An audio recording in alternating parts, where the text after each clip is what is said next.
Testing one, two.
started shortly, so just give us a few more minutes.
Good morning.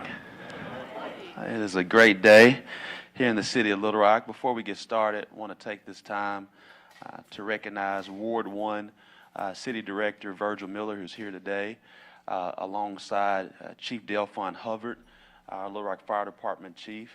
I'm trying to see any other officials here today that I also, clear we have the individuals who are here at the dais that we will, no problem. Good morning, you too. So I want to take this time to recognize them. And speaking of Chief Delphon Hubbard, just across the river late last night at Shorter Gardens, there was a deadly fire. And so before we get started, let's take a moment of silence for those, I believe, 3 victims. Amen.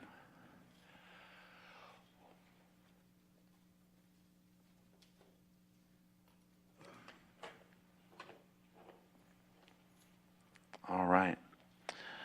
It's an honor and a privilege to be the 73rd mayor here of the great city of Little Rock.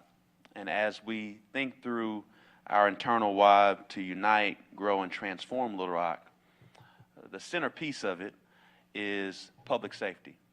That is a top priority for this administration. It is a top priority for the city. It is a top priority for Interim Chief of Police Wayne Bewley and the men and women of the Little Rock Police Department, as well as Chief Delphon Hubbard, who is the fire chief for the Little Rock Fire Department, which is a key portion, a key part of public safety.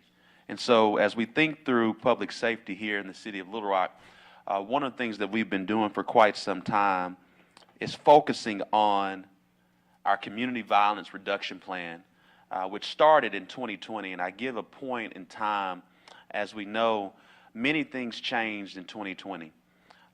We saw a global pandemic that unmasked a lot of trauma, a lot of trials and tribulations, not only in this city, but across this great nation. We saw violent crime increase across the entire nation. And so part of that process, we believed that we needed to have a holistic approach to combating violent crime, which included increased patrols, targeted presence, but also a holistic approach of community violence reduction plans relating to prevention, intervention, and treatment. Out of that, we've seen violent crime consistently decrease. Today, we stand with violent crime, I believe Interim Chief Bewley, is a negative 6%. Unfortunately, homicides are up 13%. And so, for me, being someone who lives in an area that is at the center of many of the homicides here in our city, one homicide, irrespective of where it's located, is one too many. It's something that impacts me and affects me very personally. Unfortunately, I may know many of the individuals who had homicide, been experienced the homicides, whether it be themselves or their family members or family members that know them. I've gone many different times to visit with families, to pray with them, so it hits home. One of the things that we know, a part of the homicides, is that many of the homicides are acquaintance-driven. That means the individuals know each other. Also, many of the homicides are domestic-related. And so when you see this uptick of this 13%, and you understand that most of the homicides are both domestic-related as well as acquaintance-related, it gives the reason and the why we have to have a holistic approach. When we see something, we must say something that many of our officers as well as our domestic violence responders within the Little Rock Police Department know we have to say something. But not only that, we also understand that acquaintance violence is a root cause to many things that we have not found as a city, as a nation, true solutions for. And for that reason, while we will always have proactive policing, data-driven policing, and focusing on patrols, we have to have the other argument of holistic approaches. And that's the reason why we announced early this year our HOPE Council, which stands for Holistic Outreach and Prevention in Every Neighborhood. That is being led by a myriad of different folks, but it's under our Division of Office of Neighborhood Safety, which is led by Director Michael Sanders, is here today, ultimately coming out of the Community Programs Division, which is led by Director Dana Dossett. And we have here today Lita Anthony, who's one of the leaders of our Hope Council, who will talk through many of the different solutions that they've come up with, recommendations, because we want to ensure that it's not only a city administration or the police department, but that we are doing things with the community and not to the community. And that is the main reason why we assembled community leaders, community activists, as well as youth. We had to ensure that our youth were included. As we know, much of the homicides, either the victim and or the assailant, may be somewhere between the ages of 15 to 30. And when you understand these dynamics, that's the reason why we've had this dual approach of this holistic approach and targeted patrols, and that has contributed to the decrease, -6% of violent crime. But we know there's still more work to do. That's the reason why through our community programs, we spend somewhere about $5.5 million in prevention, intervention, and treatment programs. That's the reason why we took a step forward in leveraging the American Rescue Plan Act dollars, spending close to $2 million to ensure that we have new ideas to understand these new phenomenons as it relates to our youth, our young adults, and violent crime in our city. So very grateful for the work that's been done. But in taking another step forward, as we talk about this holistic approach, whether it's prevention, intervention, treatment, whether it's proactive policing, it's also getting smarter on crimes. And one of the things that we've been doing, that we've leveraged American Rescue Plan Act dollars, is to fully fund a real-time crime center here in the state's capital city, where we will have additional eyes on the streets to ensure that we can focus more on prevention of crime and homicides. Very grateful for the leadership of Chief Bewley as well as Chief Hilton, who have taken the lead in ensuring that not only that we've secured the funding, that this will come into operation here in the next few months at our new headquarters in downtown Little Rock. With all that coupled together, whether it's the real-time crime center, whether it's understanding that we have to have this holistic approach of prevention, intervention, treatment, as well as targeted patrols, we also understand we can't do anything without the men and women of the Little Rock Police Department. And that's the reason why we have made sure that they are fully funded. We have right now 520 officers. We have a budget of 594. We understand across the nation that it's not a convenient time to sign up to be an officer in any city. And so that's the reason why we've increased our sign-on bonuses now to $10,000 to ensure officers not only have extra incentives to come to our city, to police in our city with $10,000. In addition, if they live outside of the city and they want to move into the city, that's an additional $5,000. So there's officers right now from our recruitment process can get up to $15,000 to sign up with the men and women of Little Rock Police Department. And then finally, as we talk about the holistic approach, we talk about targeted patrols, we talk about what we're doing for retention, we talk about the real-time crime center, we talk about additional monies for prevention, intervention, treatment. We also have to talk about our social workers. We have identified funding for 4 social workers within the city of Little Rock. Right now, to date, we have 2 full-time social workers, one that works directly with the Little Rock Police Department, the other works directly with our Little Rock School District, because we know how much violence sometimes emanates from our schools, and working directly with our SROs. And then we have another that's a part-time worker. We know through the budgeting process that we will more than likely change the 2 part-time workers to 2 full-time workers. So we'll have a total of not just 4 positions, but 4 full-time positions. And so we take this as another step of understanding that there are many tentacles to addressing violent crime. There are many tentacles to addressing community violence. And here today, we are going to share what we've already done, what we're continuing to do, and what we plan to do. What we've done, we've identified millions of dollars for prevention, intervention, treatment. What we've done, we've identified millions of dollars for a real-time crime center. What we've done, we've identified hundreds of thousands of dollars for social workers, and we take this all culminating together on how we address an issue that every city in America is grappling. We're proud to see that our violent crime is down a -6%. We know we have more work to do when we have homicides up 13%, and when you have the community together, focus on solutions, that charts the path forward.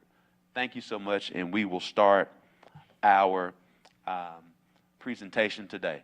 I'll now bring up to the podium my Chief of Staff, Kendall Pruitt, who will moderate this discussion today.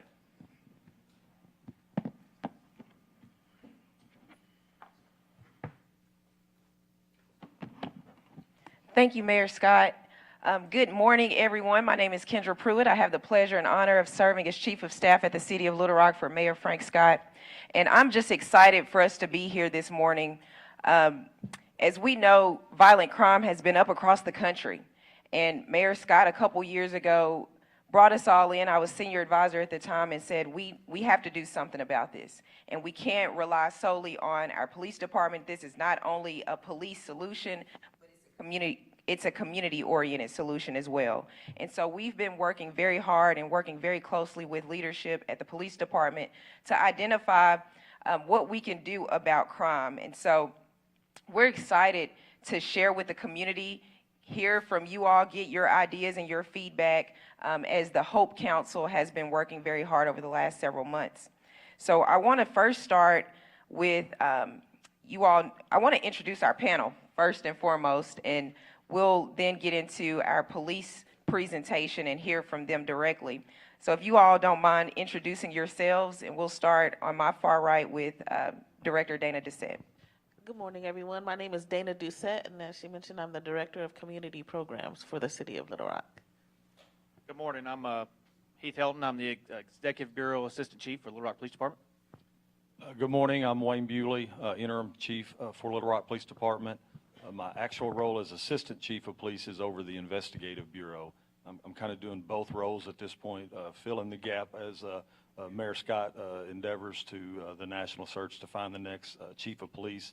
And for me, I've been with the department for 34 years. Good morning. I'm Tim Campbell. I'm a community leader and also a prevention specialist at the City of Little Rock. Good morning. I'm Lita Anthony, and I'm chairman of the Central Arkansas Reentry Coalition, UMHA Housing Commissioner, and president of the Central Arkansas Housing Co-op. Good morning. Michael Sanders, Assistant Director of Community Programs, and I also oversee the Office of Neighborhood Safety. Thank you all. So we have a diverse panel here of experts and well-informed individuals to kind of lead this discussion, so I'm excited to hear from them. So I'll turn it over to Interim Chief Bewley to talk a little bit about our violent crime reduction strategy and when it was implemented as of late. Chief Bewley. Sure. Thank you, Ms. Pruitt. Again, I'm Wayne Bewley, and I appreciate the opportunity to be here this morning to talk about the City of Little Rock's Violence Reductions Program. I think everybody is well aware and saw many of the press briefings that we did over the last several months, keeping the community aware of a lot of the challenges and things that are occurring in our city as it relates to violent crime. Can everybody hear me okay? Am I getting out okay? Today, we are going to go over, from the policing standpoint, I'm going to kind of highlight the topics and then we'll start breaking them down individually. But we're going to talk about recruiting qualified law enforcement officers, targeting patrols in some of our higher crime areas, the creation of our real-time crime center, which from the police department standpoint, we are very excited about.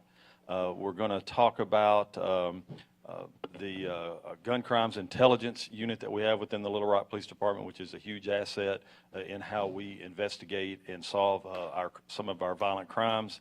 We're also going to talk about our social worker program, which the mayor touched on, and then our Your LRPD app. So I'm going to start at the top, and I'm going to turn to the first slide if this works correctly. Those are the bullet points I should have touched on or turned to first. This first slide, this is a graph that depicts the crime from the beginning of the year all the way to present, and it's comparing this year to the same time frame of last year. So as you see, we started off at the very beginning of the year up. It went drastically straight down to a point which is normal at the beginning of the year because the numbers are so small at the beginning. Then we climbed back up to February 21st, kind of at that second peak. And from February 21st to today, you see we've gradually worked to trend the overall violent crime down. June 6th is the point when it crossed below last year's numbers on violent crime. So as the mayor talks about overall violent crime, this is the graph that reflects that information. The first topic that I want to talk about, which is something that all law enforcement agencies are struggling with across the country right now, and that is recruiting police officers. It is no secret that we are not the most attractive career for young people to come into at this point. I believe that'll change over time, and I think it has a lot to do with how we present ourselves in the community, how we continue to change and adapt to the 21st century policing philosophy that is out there. It's important that we continue to be open, we continue to be transparent with our internal operations, we continue to be forthcoming with some of the video evidence that's out there. And from the Little Rock Police Department standpoint, we've come a long way. We are absolutely committed to the 21st century policing concept. We have transitioned. We've had not body cameras, we've had in-car cameras for a lengthy period of time. We now have body-worn cameras. All of our patrol officers, enforcement have body cams. We have additional so we can supply them for officers working off duty. And that is a huge step in building that trust, because it's not only the camera there just to protect the citizens that we encounter, but it also, from our officer standpoint, it gives them protection as well. And I often get asked the question, what do the officers think about the cameras? And from the onset of the body-worn cameras, they were very receptive and want the cameras, because they see, just like I mentioned, it goes both ways in providing protection to the citizens as well as to the officers. The Little Rock Police Department, we have our own training academy. Our training academy is accredited through CALIA, which is the standard for law enforcement accreditation. The police department is accredited, our training division is accredited, as well as the City of Little Rock Communication Center. We're one of only a very few agencies, not just in the country, but across the world, that have the TRIARC accreditation in all three entities. The mayor mentioned we do have the $10,000 sign-on bonus, which is an excellent resource, and we appreciate the opportunity to offer that. We still have challenges in recruiting. We currently have a class going right now that has 10 recruits in it. Our next recruiting class, yesterday in our staff meeting, learned that our numbers for the recruiting and those that we have in the background process are at a higher number than we've seen over the last couple of years. So that's promising. We still have to go through the background stages, and many of those wash, because it's important for the community to know that although we struggle, we will not reduce or lower the standards to the individuals that we hire. It's important for that information to get put out there. Our training staff is a diverse group of members of the Little Rock Police Department. That's also very important to reflect the community. Just out of the way things work, we have a new recruiting sergeant because the previous one retired. The previous sergeant did a great job, but it often gives us an opportunity with a new sergeant to come in with new, fresh ideas and to take maybe that recruiting to the next level. And I can tell you, in the staff meeting yesterday, the major over the training division gave accolades to that sergeant. So we're promised that we see good things coming. The numbers are positive, the $10,000 sign-on bonus, and we still have the Build a Better Blue app that's out there, or the website that's working, promoting the police department, and we will continue to endeavor to recruit and hire qualified individuals. The next topic is targeted patrols in high crime areas. That always kind of gets everybody's attention when you say that. Well, there's not a slide specific for this, so we'll just leave it at that for right now. The targeted patrols in high crime areas gives a little bit of pause to individuals, and rightfully so. It's something that I always want to point out. This is not zero tolerance.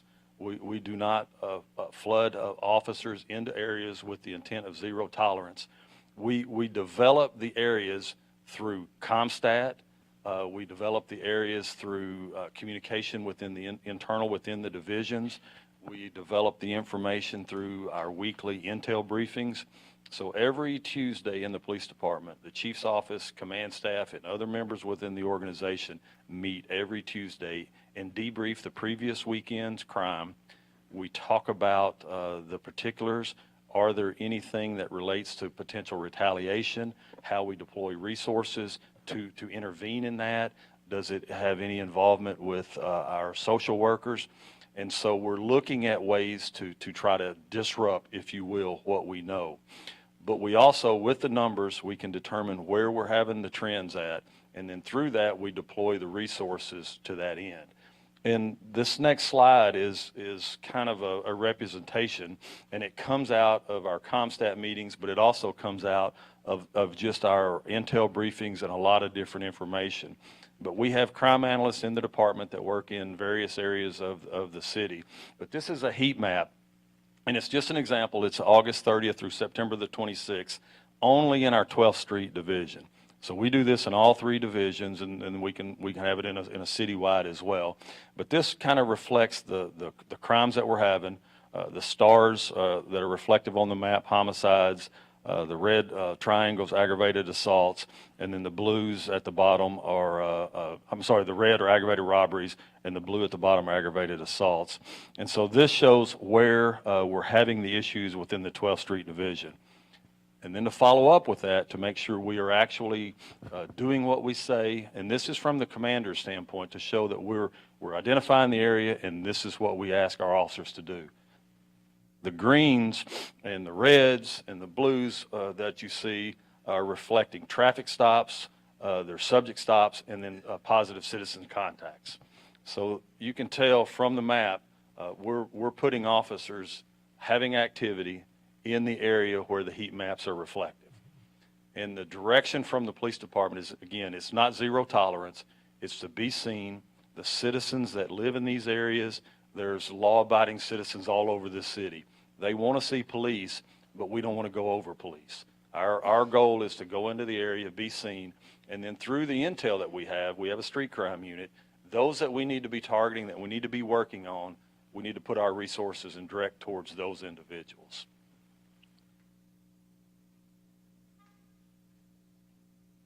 I'm going to skip down because the next one's the Real-Time Crime Center, and I'm going to let Chief Helton speak on that because that's kind of been his lead on that.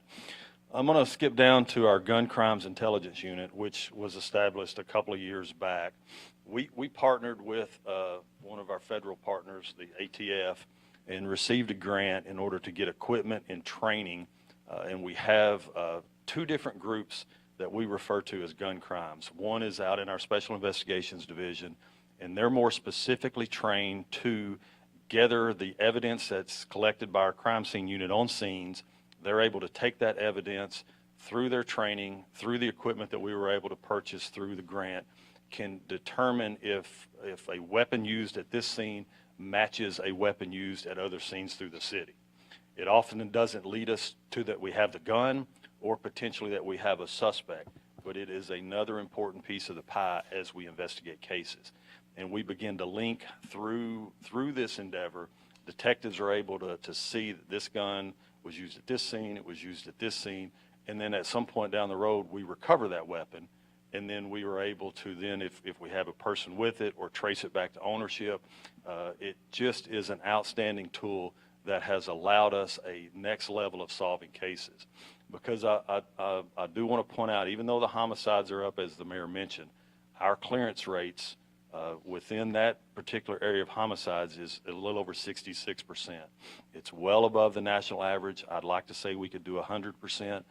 We never give up on homicides. We work them to the point that they move at some point down the road to a cold case group that never gives up on them. So the cases are never closed. They're always open. But at 66%, it is, like I said, above national average, and it allows us to provide some closure to the families. So that's important to point out. The other piece of the gun crimes is it works out of the Major Crimes Division. So we have two different squads that investigate one that investigates gun violence in major crimes. It's if you are shot at, if you're shot, terroristic acts, if houses are shot up. And then we have a different group that investigate other types of crimes against individuals that's not gun related. So those two squads from major crimes and the one in our Special Investigations Division that are more evidence-based are collaborating constantly, sharing information, and we feel that the path that we've taken with the Gun Crimes Intelligence Unit and our ability to process the evidence in-house, which is rare. There's not many agencies around that have that ability, has been a direct correlation to the number of cases that we're able to solve. So that's been a very positive piece. The next piece that I'm going to talk about before I turn it over to Chief Helton is our social worker program. And we do have Ms. Visser here this morning that is our full-time social worker. The mayor touched on it a little bit ago. We have Ms. Visser, who is our current full-time. We also have the full-time social worker through the Little Rock School District that collaborates with our school resource officers. We have 2 part-time social worker positions. One is filled, one is vacant. And in the recent budget requests that we've gone through, from the police department standpoint, we've asked to convert those 2 part-time positions to full-time positions. And that's because if you look at the overall issues and the crime strategy plan, this is a huge piece of addressing it. Ms. Pruitt mentioned we alone cannot do this. We will not solve the violent crime in the city by the Little Rock Police Department. And so our ability to have the social workers, our ability as we identify issues, particularly as I talk about if we know there are situations that may have a retaliatory effect among people, and if there's anything we can do to intervene in that, whether it's through law enforcement, through intervention with our social workers, through intervention with our crime advocates that go out, the victim services that go out and deliver services, that is what is going to make a difference. So I know there will be a lot of questions on these topics later. Those are the high points that I wanted to touch, and at this point I'll turn it over to Chief Helton to talk about his points. Yeah, good morning. As Mayor Scott mentioned earlier and Chief Bewley mentioned, the Real-Time Crime Center is something that I'm really, really excited about. I think it's going to be a game changer for the way we approach and deal with crime going forward in the future. And how this came about was pretty much in March of this year. We were challenged by Chief Humphrey at the time to how do we look at trying to address not only violent crime within the city, but as it becomes a nationwide problem, how are we going to get ahead of this issue? So my team at the time, I was over our record support and technology division. We started kind of brainstorming, looking at some different ideas. I'd had the opportunity to go down to New Orleans earlier in the year, view their real-time crime center. So we got together with certain entities within the department, with our special investigations, our major crimes, and just talking about looking at best practices. And we felt like it was time to look at a real-time crime center, leveraging some of the technology as we deal with staffing problems and things, which Chief Bewley addressed as a nationwide issue. How do we leverage technology in this day and age and make it more beneficial for us and truly make us a more effective and efficient department? So we produced the idea to Chief Humphrey. He took it to Mayor Scott, got a blessing, and then we are truly happy that the board has gotten behind us on this project and set aside $1.5 million from ARPA funding, the American Rescue Plan, to try to help fund this operation. To date, you know, we always had some pieces of kind of a variation of Real-Time Crime Center in the department. They were kind of spread out throughout the citywide. You know, our goal was to pull these resources into one house to where it's working effectively. The communication is there.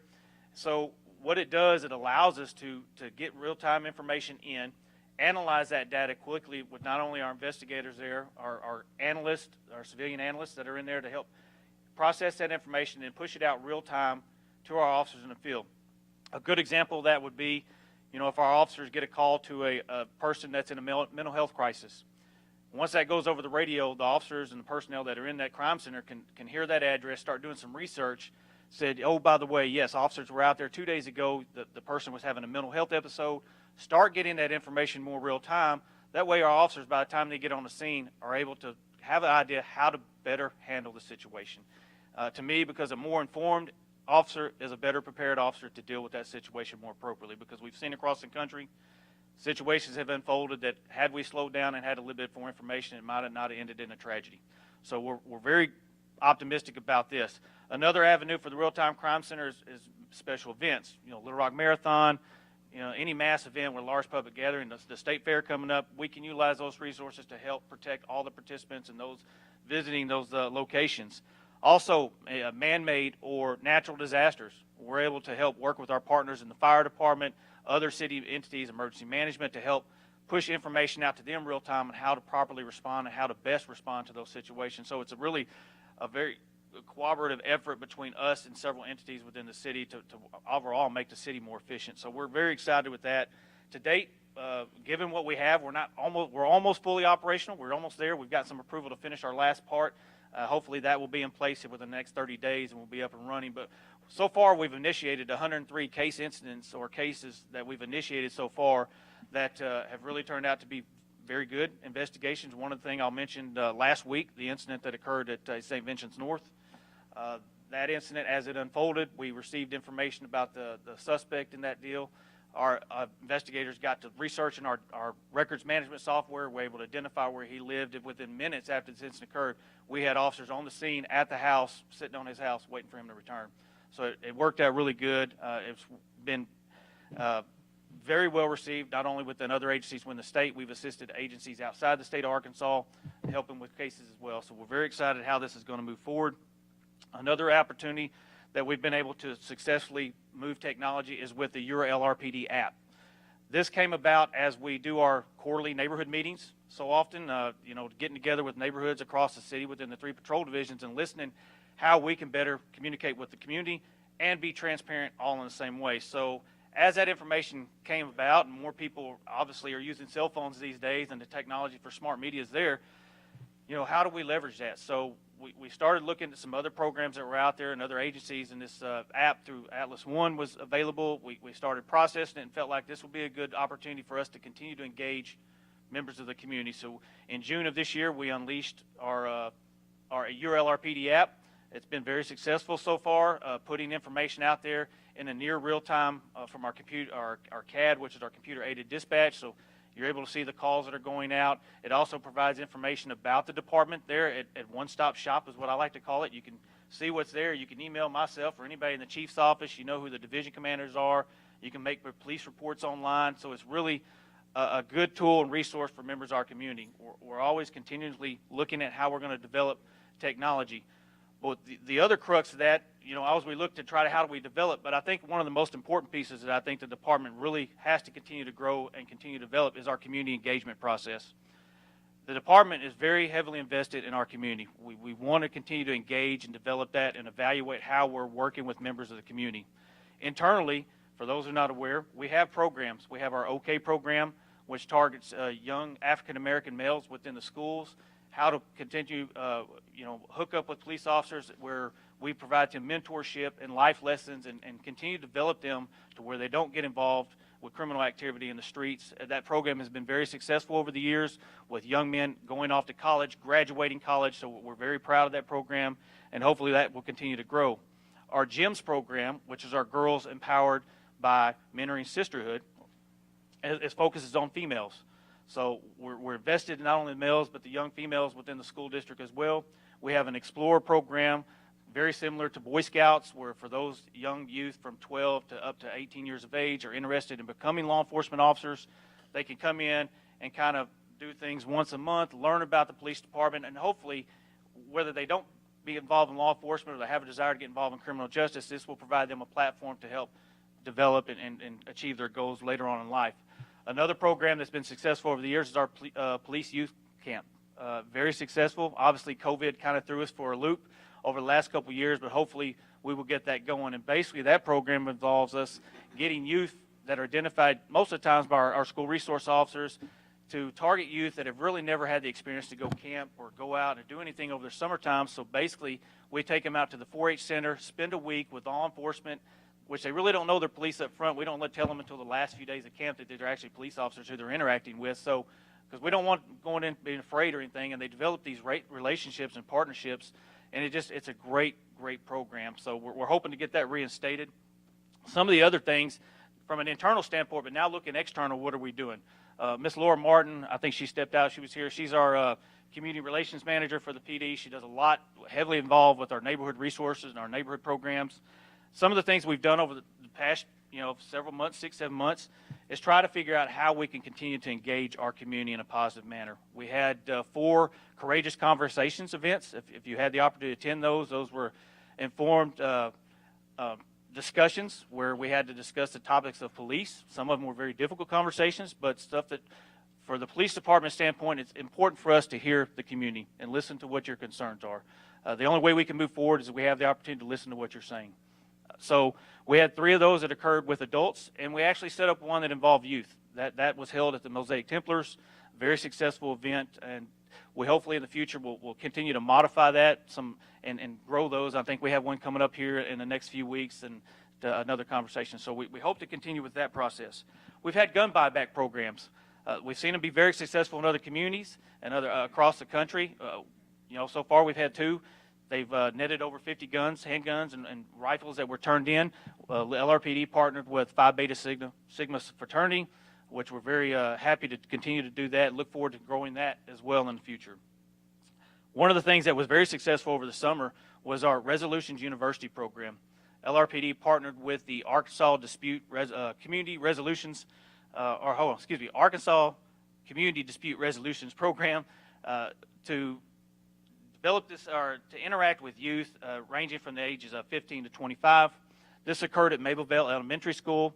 We had 185 participants during that time that graduated through this 3-day program, which really focused on fostering those positive relationships through, developing those conflict resolution skills. Very successful program. Matter of fact, I know Ms. Martin has received a lot of compliments. Want to know when we're going to do this program again.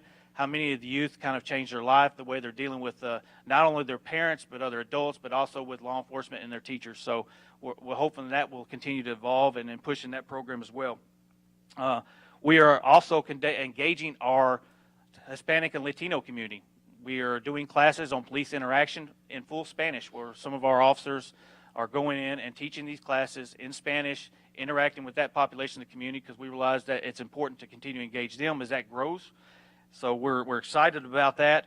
And last, one of the things that I'm extremely excited about is our community youth violent crime advocates. Dr. Tanya Washington and Janisha Graham are here. They came on board in September of this year, basically going to look at a lot of the programs within the city and within the department and researching what we're doing right, what we can do better in order to engage the youth within the city of Little Rock. So I'm very excited about what they bring to the table and how we're going to continue to grow these programs.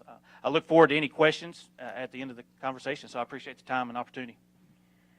Thank you so much, Chief Bewley and Chief Helton. I have a couple things I want to just ask while we're on the topic of police, and then we'll open it up to the public later. But just to clarify, I know you showed the chart, Chief Bewley, about the violent crime going down. We hear often that we know homicides are up, but violent crime is down. Can you reconcile that for us and explain what's included in violent crime so the residents understand? Sure. From the police department, and it isn't just Little Rock Police Department, it's a national standard from the reporting to the FBI is the NIBRS information. And we have to report on 2 parts. One's violent crime, one's property crime, and then you get an overall. So from the violent crime standpoint, we report on homicides, rapes, robberies, and aggravated assaults. So those categories count for what we have to report to. The homicides are clear what those are. They're homicides. Rapes are clear. Robberies include, it could be an aggravated robbery of a bank. It could be of a business. It could be even a shoplifting of a store where the individual fights with the staff, shoplifting turned robbery. All of those are in robbery. Aggravated assault category includes all shootings. If someone is shot, which is, we classify that as a battery. But from the standpoint of reporting it to the FBI, it's aggravated assaults. That also applies if someone points a gun at you, if someone tries to run over you with a car, if your house is shot, that counts also as an aggravated assault. And a very important note to bring forward with this, if you have a house that is shot and there's 10 people in it, that counts for 10 different offenses for us. And so we are required to do that. I'm not saying all agencies don't follow that rule, but we count it as we're supposed to. So when you look at the numbers, keep that in mind. And so when the mayor talks about overall violent crime down, he's accurate, because when you put all of those categories of violent crime together, the trend is down. Unfortunate reality is the homicides are up. Thank you for that, Chief. That's very clarifying, I think, for me as well as many others. Another question that I wanted to ask for clarification, we talk about staffing and how it's a struggle across the country. What is the national average? And I'm not sure if you know that right offhand, but are we currently maintaining that national average as far as how many officers we're supposed to have per however many residents, whatever that number is? We are, and I didn't research the exact numbers. I have some information that was put in this program. But from the police department standpoint, at 594 is our authorized strength. But when you take into that number, that's every sworn member of the department. That counts the chiefs, the majors, the lieutenants, all the supervisors. It counts the patrol officers that are in the cars answering 911, and it also all the detectives, school resource. I mean, it counts everybody. And according to the information here, and I believe we looked at it yesterday, I think the national average is 1.6, maybe a little higher, officers per 1,000 residents. And even at our current number of officers that we have, which we're down, it's no secret, we are down in staffing, we are above that national average still. The unique thing with Little Rock Police Department, which it's a positive thing, we do a lot in the community. We supply officers to the Little Rock National Airport, for security there. We do school resource. We have a variety of different services that we offer that provide unique services to the city of Little Rock. But we are above the national average. Thank you. I think that's important for us to know that we, although being down in staffing here in Little Rock, we are above the national average of about 1.6 per 1,000, and I think we're at around 2.6 or so. That's great to know. Last question before I shift over to kind of our community programming, and Chief Helton, maybe this is better for you. We hear about the real-time crime center, and folks are sometimes concerned about Big Brother watching me all the time. What do you share with our residents about how they can feel more comfortable with the real-time crime center and how it's being used to protect our residents and not just watch them? Yeah, great question. Get that quite often when we go to some neighborhood meetings. I know Ms. Wells is here with us. She definitely holds our feet to the fire. I can tell one thing that to kind of put people at ease, any of the cameras that we're looking at are all out in the public. For example, if you go down to the River Market, you'll see the cameras up. There's nothing that we're secretly putting out in front of people's houses or anything like that. We're not utilizing facial recognition software. That's something we're not involved with.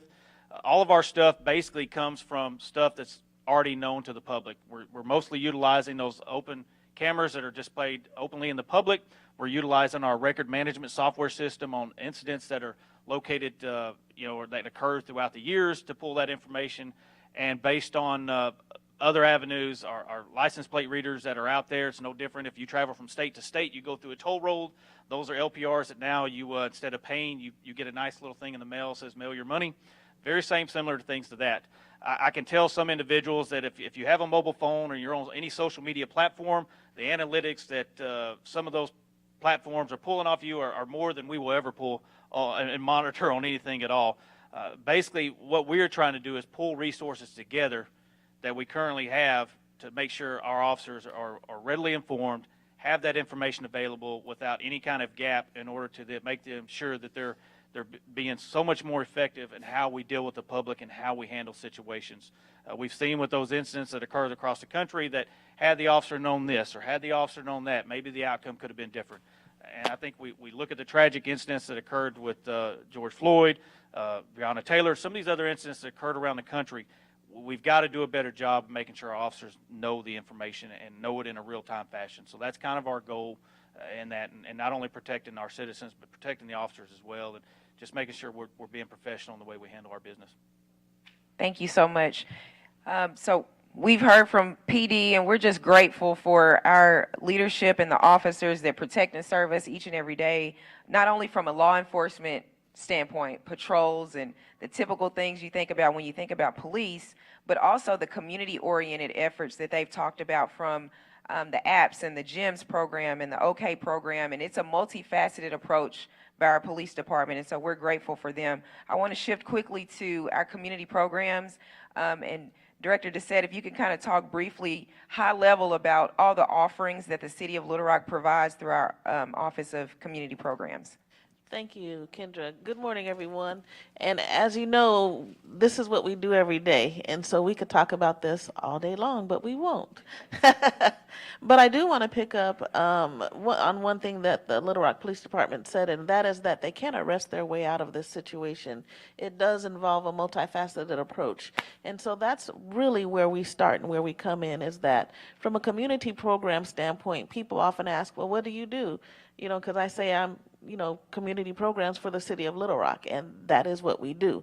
Community programs for the City of Little Rock, whatever that looks like. And so there are some that come from us because this is our area of expertise, and so we come up with some. But then we also look to the community for you to tell us what are some of the things that you've seen out there, or that you'd like to try, or that you would want to implement in the community. So they're not just us. It also comes from ideas from the community. And the best way for us to say that is that this past year, we did just that. Instead of just saying, we want this type of program and that's what we're going to fund and you have to do what we say, instead, we asked the community to pitch to us different ideas that they thought would work. And as a result, we had several, I can't remember the exact number, but we had more than 20 programs that came to us with different ideas that they would like to try. And we are in the process of funding those. So we're really excited about that, that's saying we want to work with the community. So the main thing that we do when it comes to community programs is, first of all, one thing that people don't really understand is that we fund programs. They don't actually come from our office and from our staff per se. So a lot of the programs that you hear about or know about in the community are actually funded by us. For example, even the Little Rock Police Department's OK programs and the GEMS programs, those are actually funded through our dollars. Boys and Girls Clubs, a lot of the programs that you see for youth that come out of the Little Rock Parks and Recreation Department, those are funded by us. So you might have heard of Life Skills for Youth or Bridge to Success. There are a lot of different programs in the community that are actually funded through our dollars. We don't always get credit for it, but it is work.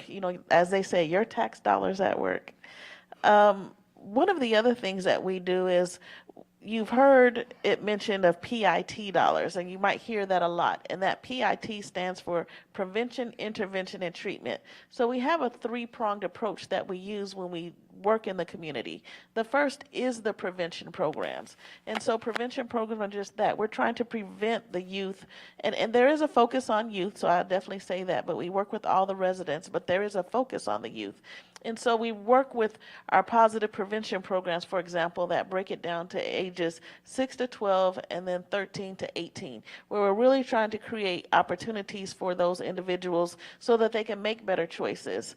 Some of those would be your neighborhood-based programs, like I said, Boys and Girls Clubs, or those type of opportunities.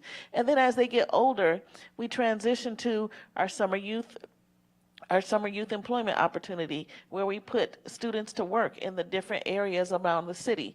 And that's not at your fast food restaurants. In fact, I refuse to put them at fast food restaurants because we actually pay the salaries. So what we try to do is put them into organizations or work situations where they're actually career focused, so they can look the difference between a job and a career. And then they can also work alongside other professionals to find out what it takes to have that job in the future. And I'm happy to say that there are a lot of different individuals that have actually been hired by those organizations later after they have worked in the program. We also have opportunities, like right now we have a day labor program, and you will soon hear about an opportunity where someone who came through the day labor program, which is where you can work today and get paid tomorrow, where that individual is now working for our housing and neighborhoods program. And that's exactly the type of opportunity that we want, is to find people on the streets who just need a chance. And then once they get that chance, then they're able to go ahead and move forward and get a job get a career, work on a career. Other opportunities that we have, as I mentioned, we have positive programs, then we have intervention programs. So there are a lot of people in the community that have actually already made a mistake. It might be that they have actually been to jail, or they have just made a mistake. They've done their time and now they're back on the street. So we have reentry. We also have that from a youth perspective, where you have students who are getting in trouble in school or just making bad decisions. So our intervention programs do just that. We try to find opportunities where we can go a little bit deeper with those students. Either it's through the schools, so we have some people who are school-based. It might be on the street, so we have some people who are working in the community. And then we have an actual community-based intervention program where we're just trying to offer opportunities, trying to show them another way, offering them some mentorship opportunities, and just different opportunities that will help them make those better decisions. We also, that's also a student that we would refer to the Little Rock Police Department's programs, because they're working with them not just during the week, but also on the weekend. So there's a lot of different opportunities that we work with. One of the things that we started, I think it's been more than a year now, is the Office of Neighborhood Safety. And so what we did with that was effectively all of our staff was working through all of the programs that we do. And now we've kind of siphoned it off, if you will, to where we have a focus of staff who are working on the positive programming that I mentioned before, those that are trying to keep students off the street or keep students from making bad decisions. And then we focused on the Office of Neighborhood Safety, which specifically focuses on the intervention opportunities that we have. And that's what Michael Sanders, who will speak soon, will get more into, is what are we doing when it talks about violent crime and intervention opportunities, which we've had a long focus on. Many of you may have heard of our YIP programs in the past, our youth intervention programs. That's a mainstay of community programs. But now we're also, as I mentioned before, trying to go a little bit deeper and focus even more on hiring the type of person that needs to be involved in intervention work. And the last thing I'll say as far as that goes is kind of like the police department. Everyone is not running to work in intervention work, because not only does it take a special type of person who's willing to go into those neighborhoods or talk to some of those people who have made violent decisions. I mean, it's tough, especially just making sure that you feel comfortable doing that. So it takes a certain type of individual, but we really believe that we found some that have their heart in the right place for sure. And that's the main thing, because we tell people all the time, we don't work, I mean, we do work with the police department, but we're not informants. We're really actually trying to make sure that they don't get to the police department. And so sometimes we're privy to information that we're like, you know what, you made a bad decision. We're not here to tell on you. We're here to make sure that you make a right decision the next time. So we definitely try to make sure that people understand, no, we are not here to turn you over to the police. That's not what we do. What we do is try to help you make better decisions so that that will not be your fate in life. And with that, I'll turn over more information to Michaels and leave him something to talk about. I'll chime in here really quickly. Dana, you have staff that work in the schools, that work in the streets, and if you have any of them here, I'd love for you to recognize them, but just quickly, I want the residents to know how widespread your team is, even though you have a very small staff. So can you just speak to that really quickly? Yes, and I am actually glad of that, because we did start out with a very, very small staff, because all we did was fund programs. And let me explain that real quickly. There's a difference between grants and contracts. We do not do grants. We do not grant people money. We do offer contracts, meaning we want you to come up with solutions and we pay for services. And that's an important distinction. But when it comes to our staff, we've been able to grow to where we realized just funding programs was not enough. We needed to have people on the street, first of all, who are willing to go into those neighborhoods, who are willing to, when they see the police department and something big has gone on, especially when it relates to youth or it's gang related or whatever, then we're sending our staff members into that same area because they may know some of those students from school or they may know them from the neighborhood. So we have people who are willing to respond that way. Then a lot of those youth, of course, are in school. And so we have a school-based staff who are actually at the schools if they're having fights or they're needing to meet with the parents or create a better situation between either students or the teacher and a student or just whatever. We actually are there at those meetings with those students and with those parents and teachers and other people in the community. And then we try to hand them off to opportunities that we have in the community. Then we also have community-based. So community-based is more of a holistic approach, and they're the ones that are actually going out also trying to find students who need a place to come to and have something to do. And then again, we have our staff who work with the programs, anyone who has an idea that wants to create an opportunity for youth, specifically for youth it is right now.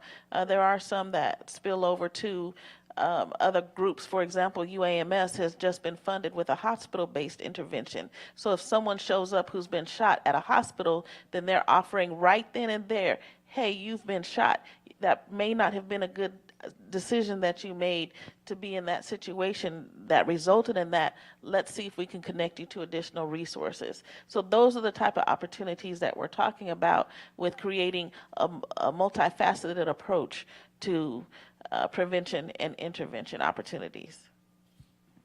Thank you so much for sharing that. I don't think enough people know how much work is being done through our Office of Community Programs.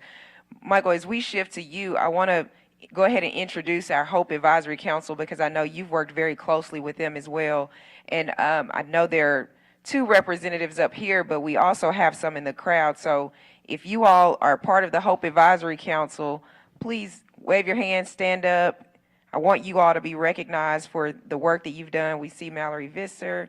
We see Pastor Burris. Remind me your name again.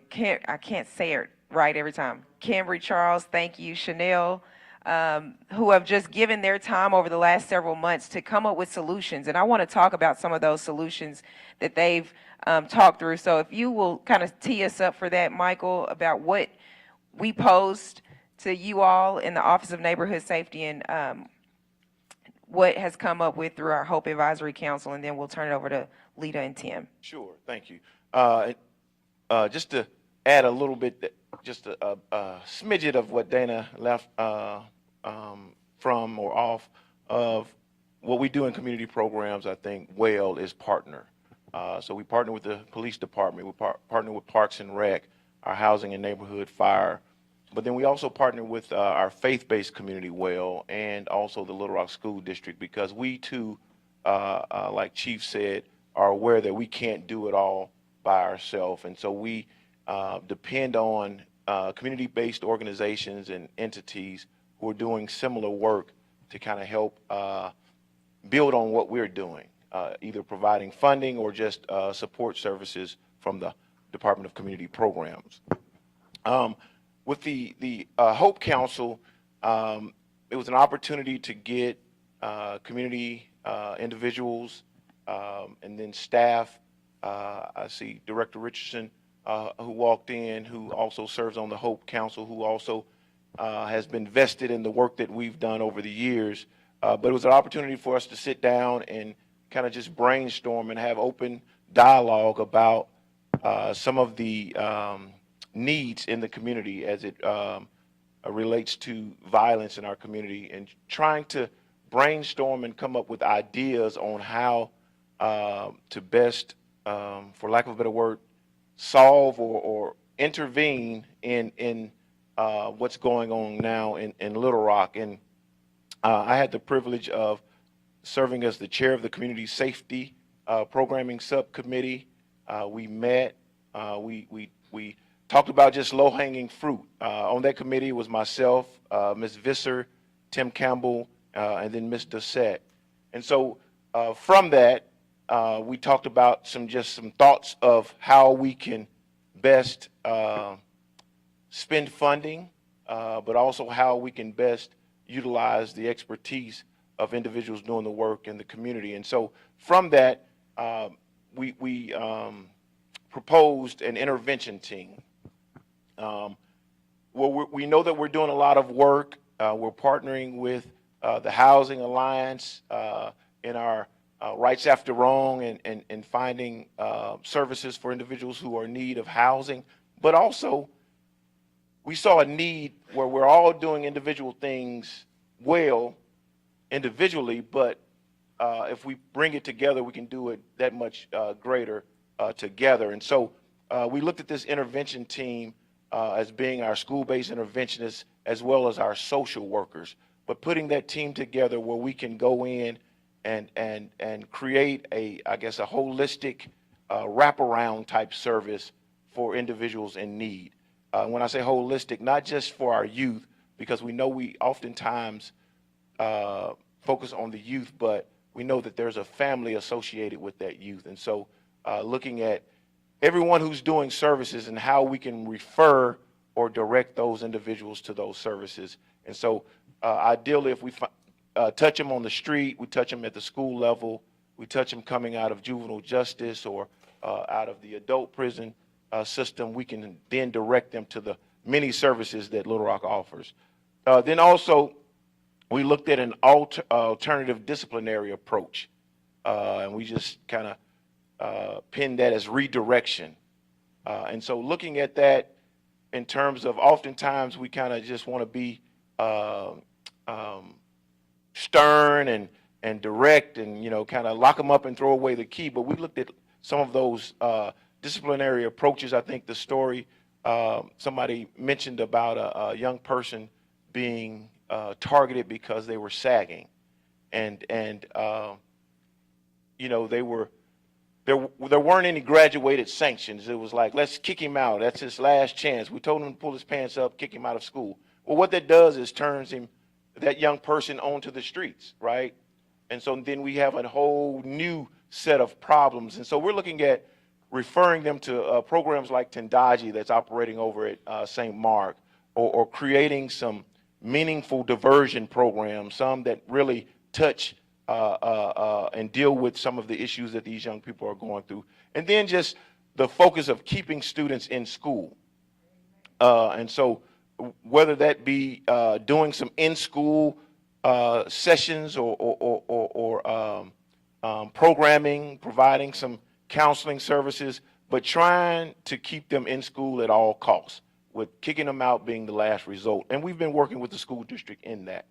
And then next, alternative school model. And we're talking about a true intentional alternative school model, not kind of just a place to send our worst actors, for lack of a better word, but with an alternative curriculum, staff who are trained and experienced in working with an alternative student, getting them ready for the workforce, so that work readiness curriculum, providing them with maybe a career or certificate once they leave this alternative school model, but then giving them a path to graduation.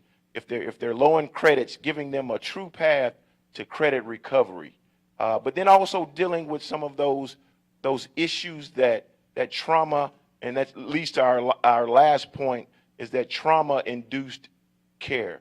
So looking at what's causing little Johnny to act out in school, the root cause of that. Not because he's getting on our nerve or she's getting on our nerve, but maybe they didn't get any sleep last night, or maybe they didn't, have food at home.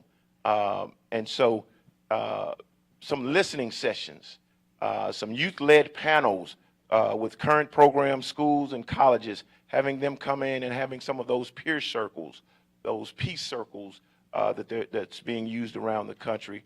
And then going back to our youth intervention prevention, our programming that service those individuals who already have maybe 1 foot in juvenile centers, or 1 foot out of school, getting ready to be expelled or suspended. And then creating a true trauma center or opportunity center. Right now we operate our reentry center on MLK, and then our young adult opportunity center on 12th Street. But creating possibly more of those centers strategically placed in our high need areas, where individuals or young people or families feel free to come and get services. And so those one-stop shops located throughout the city, because if you don't know, some young people don't feel comfortable going in certain parts of the city.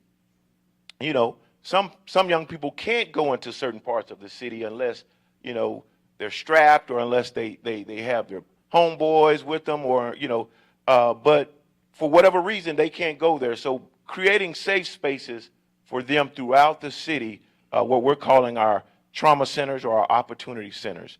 And then going back to the old model that started in the 90s, that recruitment, enrichment, and empowerment.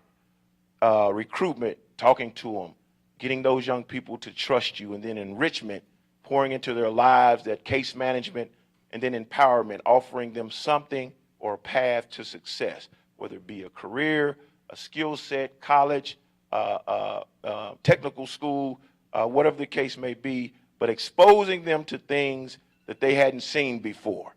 You know, quick story, Tim mentioned in one of our meetings that, and I agreed, because I had the similar situation.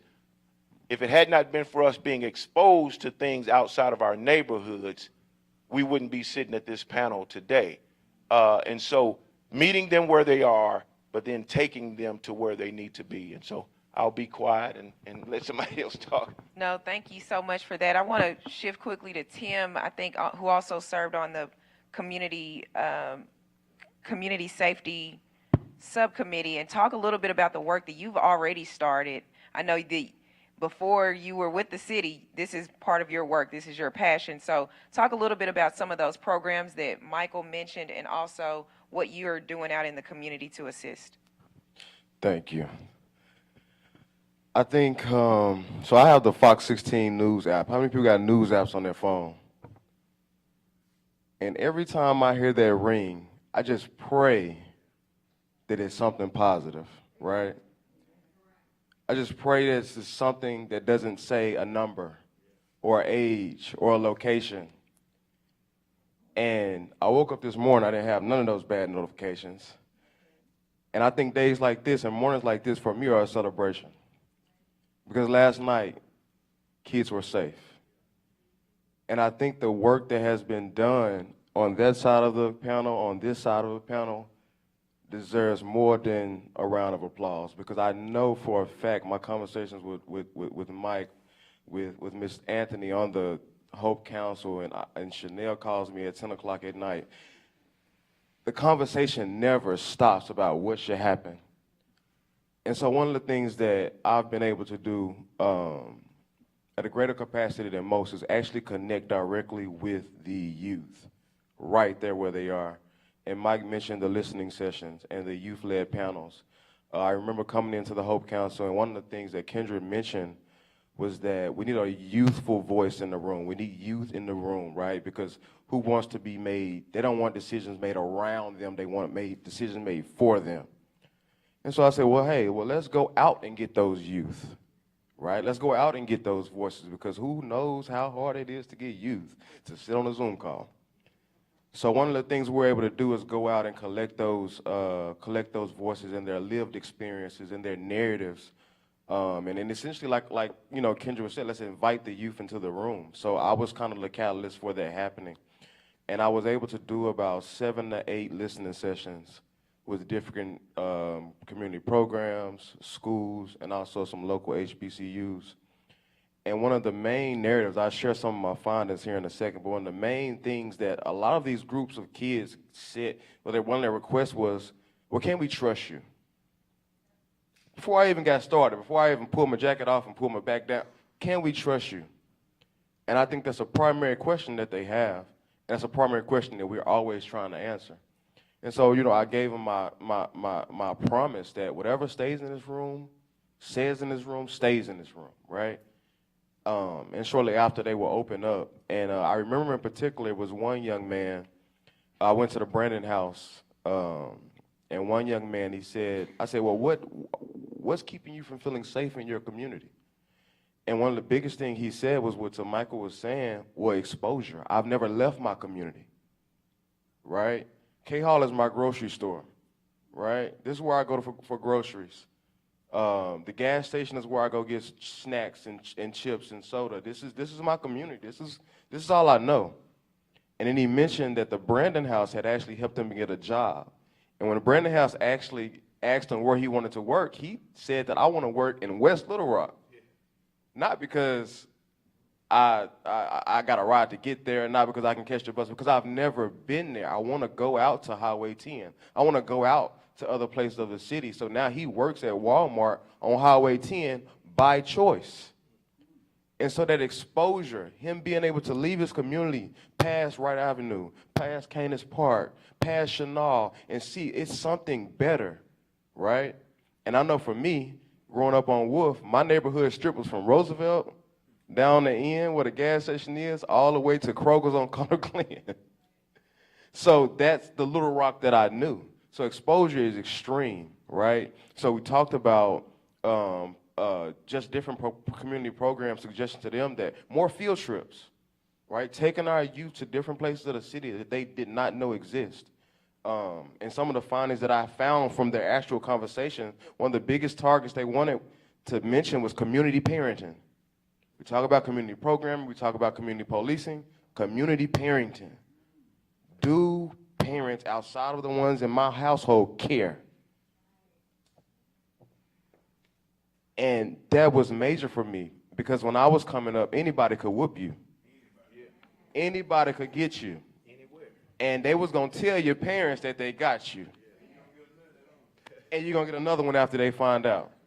But community parenting, and there are a lot of different landscapes to how we can approach community parenting, but one of the biggest things is something that one of our police department members mentioned was partnering with our parents directly to see what's going on in the household. They also mentioned night lighting, more lighting at night.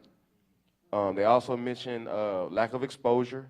They also mentioned something new to everybody in this room that's probably a little older, social media safety.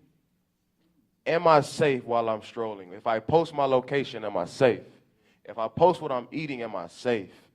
Because that's how they interact with each other now, right? In my time, the build-up was in the high school hallway when everybody was rumbling and tumbling. Like, okay, everybody's about to fight. But now that we don't see the build-up because the build-up is on social media. It's invisible. You can't see it, so it seems like it's almost random when things happen, when nothing was random. They've been talking all day in the comment sections, on lives, on the Facebook post. They've been talking and communicating all day. We missed it. So things may seem like they're at random. Another things that they mentioned was gendered discussions. I want to understand my big brothers. I want to understand my little sisters. I want to understand the opposite gender. And a lot of the frustration, we went out to Southwest High School, me and Al, one of the PIT coordinators, and a lot of them, they want to understand how to navigate the opposite gender, right? A lot of this frustration was, well, I at least want to be able to socialize with the opposite gender. I want to feel social. I want to feel like I'm accepted, right? So that peer pressure. They also talked about the idolization of violent lifestyles that we have right now.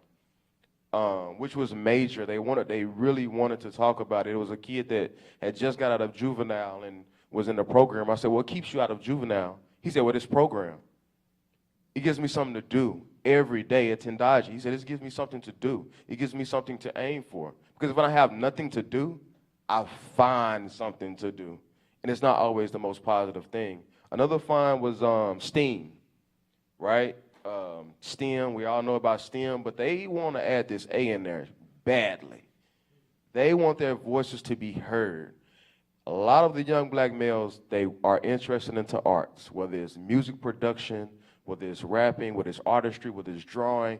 They want to break into that field. And I know we have outlets such as the Metropolitan with the LRSD, the Metropolitan Center, where you can get skills and things like that and trades. But art is a growing factor with the youth, and that's something that we have to respond to immediately. Also, adult supervision, which goes back to community parenting. One of the little girls mentioned a bike being stolen in the community, and none of her parents made the comment, well, I'm not going to speak on someone else's kid because we can't do that these days. We can't speak on someone else's kid, but she was telling her mom, well, Mom, who's going to speak for this child's bike is stolen, right? What's going to be done? And so in that sense, it also made her feel unsafe because what if something happens to me? None of the other parents may approach the situation for me.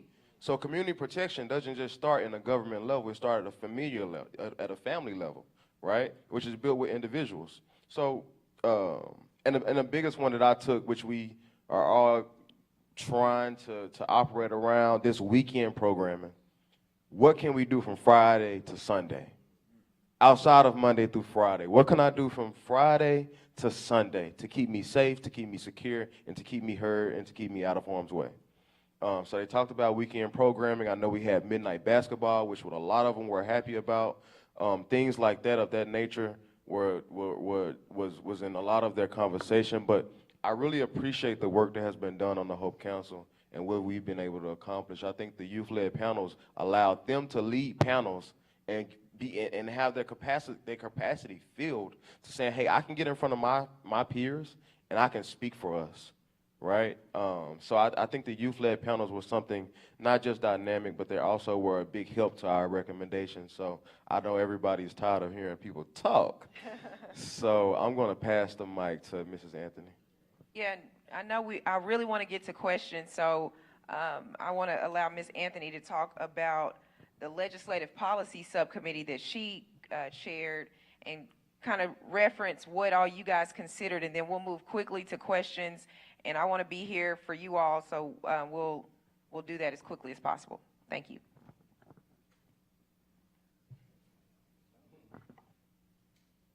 Following just a little bit of what Tim said about community parenting. One of the things that we miss is nobody's sitting on the porch anymore. For my childhood, somebody was always sitting on the porch. And that was their form of community parenting as well as keeping us safe. So in our community, nobody sits on the porch anymore. One of the great things about the Hope Advisory was its diversity. We came from all walks of life, from government to the courts, all different age groups. The ministers were there. And because of where you stand in this community, your perspective of what needs to happen is going to be different. Your perspective of who's at fault is going to be different, or who should be doing more is going to be different. So that was why we divided up into subcommittees. And it stands to reason that the whole issue of safety and crime has kind of been shifted to two places, to the police department and to the mayor's office. And when we start talking about safety, it becomes everybody's responsibility. It becomes, if you see something, say something. And that's not happening because we've not been able to feel safe enough in our relationship with the police department. And we have to recognize why certain communication levels does not take place. And the biggest part of what we realized in Hope is that all crime is not violent crime. And when you don't respond to my small crime, okay, and when you do not get back to me as a victim of crime, I really ain't got a whole lot for you, okay? So we have to deal with why these subject matters don't always surface. And our police can be doing the greatest job in the world. But my incident shapes my values and my feelings about how safe I am. Not what I'm hearing you say or how many programs are out there. I'm talking about me, okay? And that's one of the things that we realize is that we have to understand that everybody's experience is not the same. No matter what your experience has been, we realize that nothing happens without some legislation. We can create community programs, but without funding, without some legislative changes. And we wanted to look directly at who would be responsible for some of these changes that need to take place in our community. First of all, I think in the city of Little Rock, we need to bring all the board members to the court of accountability. it's not just the mayor's or the police department's responsibility for our safety. Every board member, every director should have some kind of plan for their ward to make sure that they are being a part of the community rather than just being frustrated when the cameras are on about the constant crime that takes place. We have to call for accountability from our elected officials. And all the time we don't get that because of special agendas. But we have to call, first of all, those who are elected, those who say they represent us, into accountability. And that means all directors, all wards. Believe it or not, even though you might be a ward director, each ward is contiguously attached to the next ward, which makes us one city. So as one city, all are responsible for what happens in that city. So we're going to take a little bit of load off of Chief Bewley, because it's not all your fault. It's how politicized we do most of what we do. We believe in balancing spending. For every dime that we spend for incarceration and policing up, we need to spend some money on intervention and prevention and all that other great programs that are out there. We need to do balanced spending, not just making sure that we're putting millions of dollars into armored cars and cameras, but we need to make sure we've got something for our human capital. Now, one of the things we did look at, we know around this city there's a lot of great programs, but one size does not fit all. So there's room on the plate for the big programs that get a lot of funding, but there's also room on the plate for those small programs that meet specific needs of our community.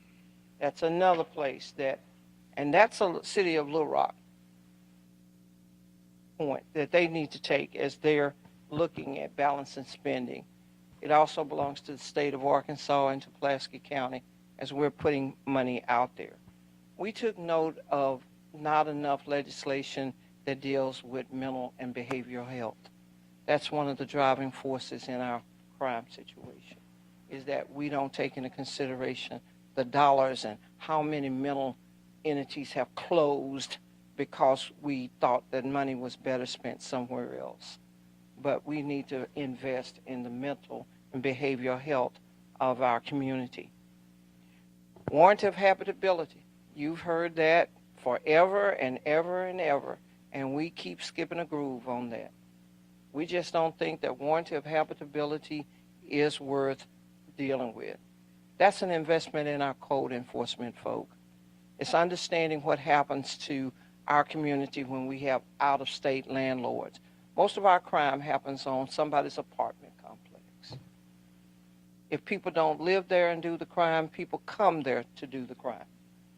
So one of the things that we hopefully will begin to look at is the warranty of habitability, increasing inspections on our apartments, making more affordable, healthy housing, and actually dealing and supporting the landlords, and really dealing more with the landlords that come from out of state. There's an issue of, we're glad to hear about the real-time crime center, because that's a place for a real tip line service. We want people to feel comfortable about the tips that they turn in, because there's a lot of fear if I snitch on somebody. But we want the confidentiality of that person being able to call into a secure place to be there. Then there's the changes in law enforcement and in the courts.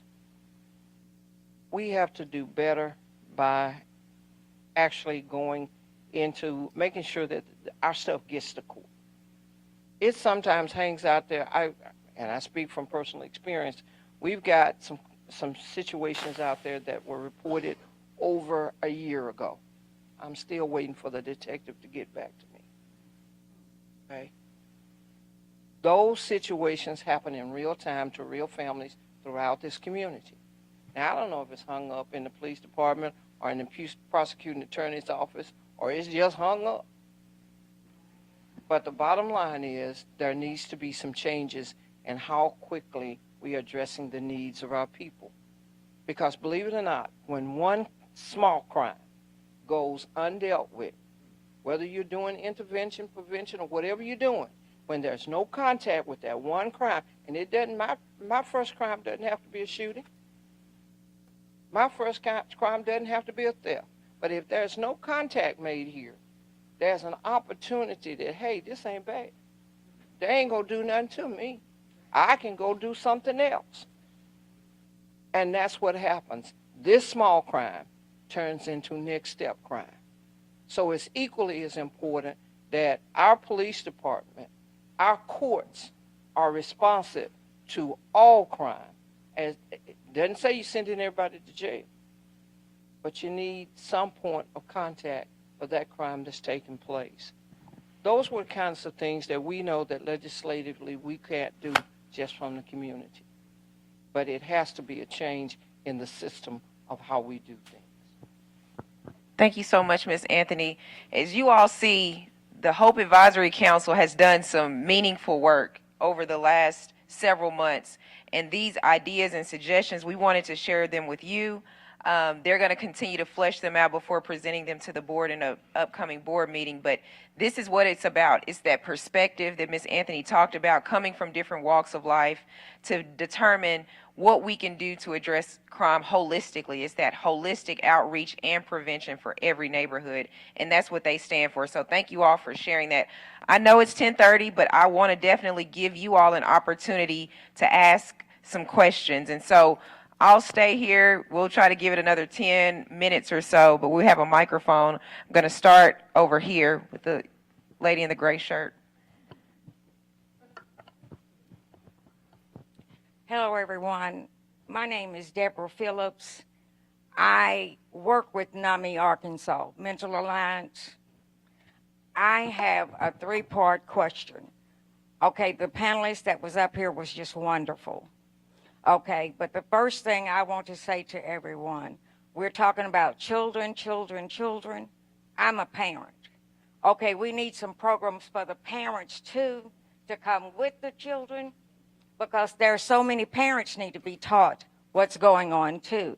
So I'm going to ask the panel to not respond yet, but we need to start with the parents, because there are so many things going on that the children are just going wild, so where are the parents? The first responsibility lies on the parent, not the child. Train up a child in the way he should go, and it will not depart from him. Now, like the panelists up here said, back when we were children, Miss Jones got us too. But I want you to know, August the 3rd of 1983, I became a victim. There was much more response in 1983 than it is with the system now. But I also want to say, I'm a mother of a child of a homicide from Sunday. No one has approached me and given me any kind of information. Heard from nobody. Nobody. Not one phone call. Today is Tuesday. My brother died on Sunday. And no one from the LRPD has reached out to us or said two words to us. I don't know where he is. I finally got word that they said he was at the crime lab. They told me he was at UMAS. I went to UMAS. They said, we don't have his body. He's not here. I want to know why the city of Little Rock, when our mother's instinct sent me to where I thought he may be. Mother's instinct. I went there. There was all kind of yellow, do not cross. The officer told me I needed to leave. I said, I'm not going to leave because that's my truck sitting there. When you see more than 3 cars at a place, you know it's detrimental. All I needed to know, but the Lord had already told me that my son was dead. But nobody from the Little Rock Police Department Has communicated anything to us. Yes, sir. Yes, there is absolutely zero excuse for that, and That's I don't intend to try to even say that there is. I only can tell you that from looking at the summary that I read, it indicated next to kin was notified. I don't know who that was. I really would like to know who you Right. notified. What I would because it like, sure what I wasn't his would like mother. to do though is before we leave, I would like to get your information, talk with you, and I promise you, I can't make up what we have failed to do at this point, but I can assure you, you will have communication today. I appreciate So that. I apologize and I don't need an intend to make no apology, sir. excuses. That's Just saying that's we need to be better. we don't always meet up to the expectations that we should. Sometimes we do remarkable work. Sometimes we fall short. So we will correct that today. And we are very, very sorry for your loss. Very sorry for your loss. And on behalf of the mayor's office, we'll be reaching out to you all as well. Thank you, Chief Bewley, for that follow-up. Yes, please. I'm Kathy Wells, a longtime resident and activist. Particularly want to thank Lita Anthony, who spoke a lot of the things we've discussed that remain still to be achieved. Thank you again, Lita. Point of information, when may we see the recording of this fine work posted somewhere on the city government channel and an email sent out that that's where we can go look at this for absent friends? Please do send that email out. Absolutely. We sure will. And secondly, I'd like to raise the question about overall, you've talked about holistic. What was missing from all of your discussions, from anyone, was the city of Little Rock has an at-risk population of, I'll make up a number, 5,000. That's the number we recognize for various reasons should be given the benefit of programs Mr. Sett and everyone else is working on. The next question is, having figured that number out, what percentage of this 5,000 speculative number are you reaching? And are you tracking? I talked with Mr. Sett earlier. You're not tracking, and there's no money in any of your grants, any of your contracts that says, okay, we're going to record how many people are in the X program, and then we're not going to track them, or I would say 5 years, get them into adulthood. You need to know if the programs that you're offering are taking hold. You need to say, they took hold with Miss Lita or Miss Kathy or Miss Dana, and we want to offer them next year's program. Is it one and done? Don't hear anything about the repeat. And finally, we need to be making sure that everybody's in one little database. And the final thing is, and I've chewed on the police about this, and I'll chew it again today, Chief Bewley, these people you're arresting for murders the last couple of years, these horrific shootings, I know you're investigating them back to the date of birth. What I'd like to know is whether any of these arrested suspects were, in fact, the beneficiary of any of these programs. Did they go through the program and it did not work? You need to know that too. If you're trying and you're not succeeding, you need to be taking that into account, please. Thank you. Thank you so much, Ms. Wells. And just to kind of answer holistically, you're spot on, and data-driven approaches to crime is exactly what we're about. The mayor has challenged our community programs department to make sure, and I think we've hired a data coordinator specifically in that department to make sure that we're tracking the efficacy of these programs. And there's, yes, absolutely, to make sure that we are getting the most bang for our buck, if you will. So thank you for that. I think there was a question on this side. Yes, ma'am. Thank you so much. My name is Diamond Arnold Johnson. I'm actually running for state auditor. I have so much to say, but I don't know where to start. And I'm sorry, so you can. There's some people that know me in this room because I've invested so much of my time. this woman, wise woman, she stated a lot of things that I've tried to do or have done myself. I became the neighborhood president. So not only can I homeschool my children, but I can also make sure that no child is left behind in my neighborhood. But I'm only one person. I've tried to bring about Grandparents' Day so we can bring up and have those people in the neighborhood that can invest into our children. I'm trying to bridge the gap between the police and the community, although I've also been a victim of harassment myself.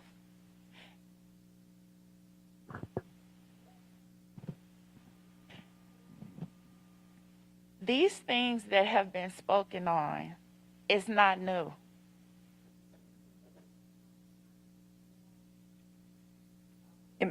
Ms. Johnson, I don't mean to cut you off, but I want to make sure that we get to some other questions. So if you could get to your question as quickly as possible. I'm so sorry, we're just over time. Okay. So my question would be to you then. Why are you in so much of a rush to shut me up when I'm pretty sure everybody feels exactly how I feel?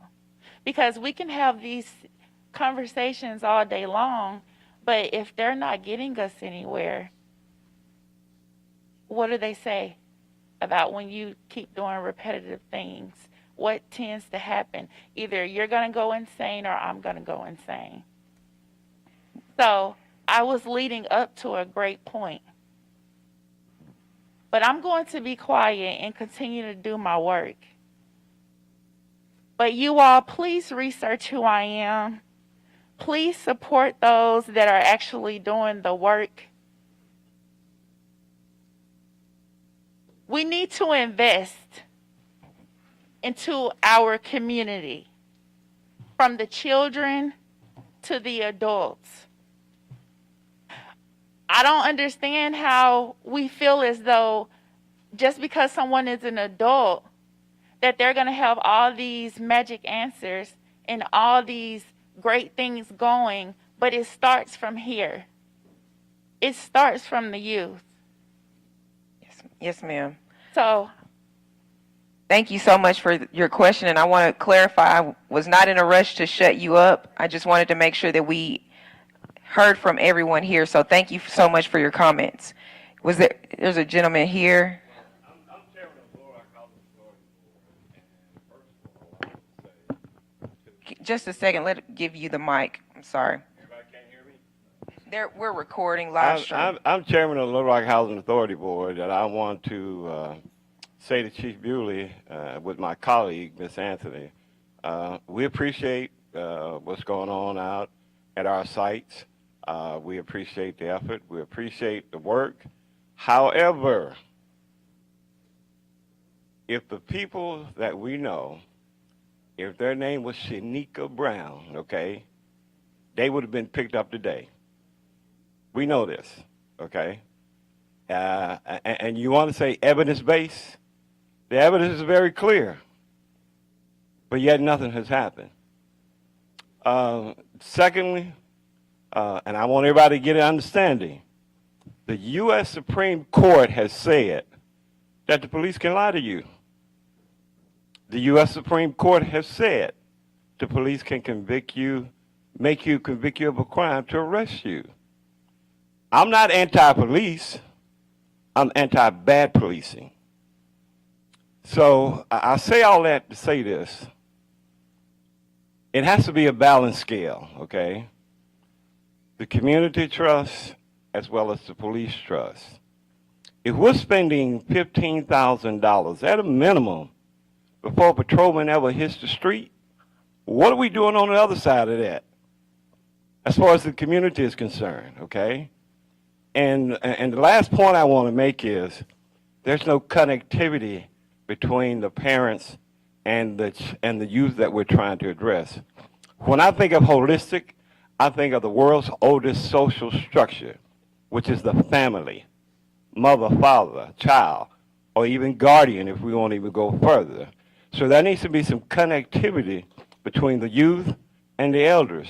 Maybe like council of men, a council of women, a council of youth, and all three communicating with one another.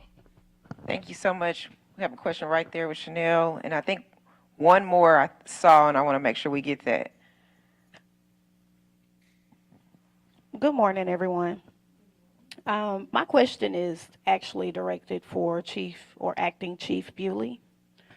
You spoke about community involvement.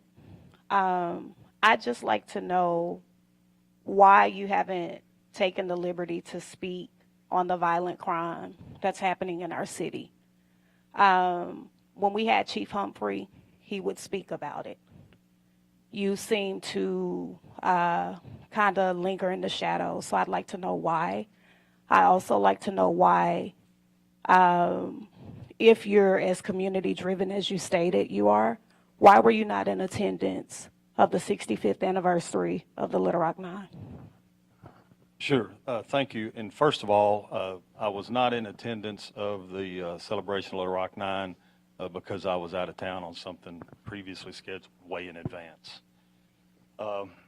And I do speak on crime a lot. I've been at every one of the mayor's public safety briefings. I don't try to compare myself to Chief Humphrey. I would never measure up to his availability and his interaction in the community. It's not a strength of mine as much as it is his. Not even making excuses. This is my second time as the interim chief. Both times has been during the recent chief searches. I haven't competed for the chief's position. I'm not competing this time. I am doing the best that I can to move the police department forward. I was asked to do this by Mayor Scott, and I will continue to do it and do the best job that I can. I will never measure up to everybody's expectations. But I've been with the department for 34 years, and it's no secret I don't live in the city. That's also a known fact. But I want to say something about that, and this is me speaking from the heart. I was born in Little Rock, raised in Little Rock. I went to Ish Elementary on High, which is now Dr. Martin Luther King. I went to Horseman. I graduated Parkview. I have a history of family that served at the city of Little Rock, from two different uncles that worked in public works for the city of Little Rock. I had two uncles that retired as sergeants with the Little Rock Police Department. My father retired as a captain from the Little Rock Fire Department. I have a son that is on the Little Rock Fire Department currently. I have another son that's on the Little Rock Police Department and a daughter-in-law that's on the Little Rock Police Department. I'm very committed to this city and have been for my entire life. I started working for the city as a cadet at 19 years of age. So that's just a little history about me. And I do want to point out that, again, I support the Little Rock Police Department, Mayor Scott. I am waiting as much as anybody for the selection of our next chief. I promise you that. And so from the violent crime standpoint, I'm also the assistant chief over the investigative bureau. And there's only 3 of us right now. We don't have a chief plus 3 of us. So I'm managing 2 different things at one time. And I promise you it's a handful. My phone rings. I'm talking to people. I'm talking to citizens. I'm going to meetings. I don't always measure up to the expectations of maybe everybody in the city. And I acknowledge that. I have weaknesses.